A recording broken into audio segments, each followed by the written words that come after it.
Hello, আসসালামু আলাইকুম। CSC টিউটোরিয়ালের পক্ষ থেকে সবাইকে স্বাগত জানাচ্ছি। আমি মোহাম্মদ মাসুম প্রামাণিক। আজকে আমরা সি প্লাস প্লাস নিয়ে আলোচনা করব।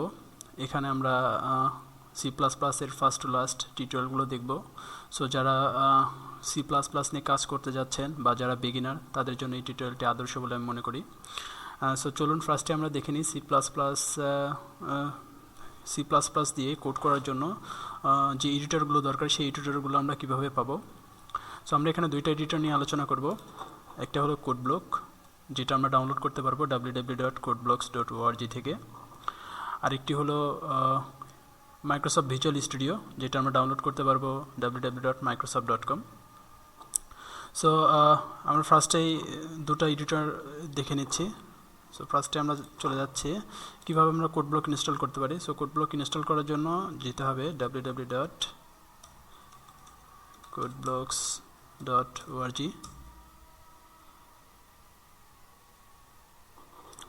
ওকে, codeblocks.org দেন ডাউনলোড।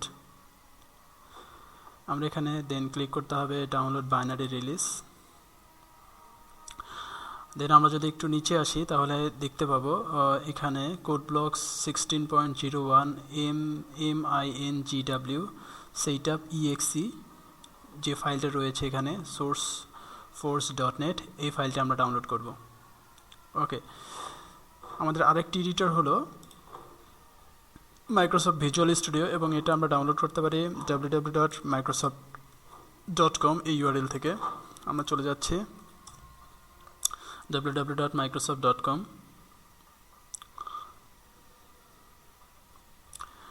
দেন আমরা যাব প্রোডাক্ট।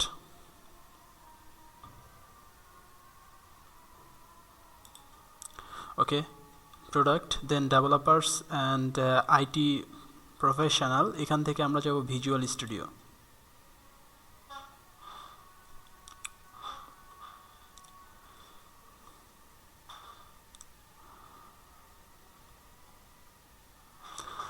দেন আমরা একটু নিচে চলে আসলে দেখতে পাবো এখানে ভিজুয়াল স্টুডিও রয়েছে, এবং এখানে যে ফাইলটা রয়েছে সেই ফাইলটা আমরা ডাউনলোড করে নেব।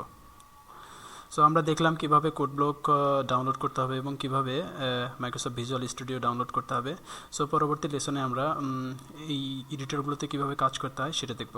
সবাই ভালো থাকবেন, সুস্থ থাকবেন। আল্লাহ হাফেজ।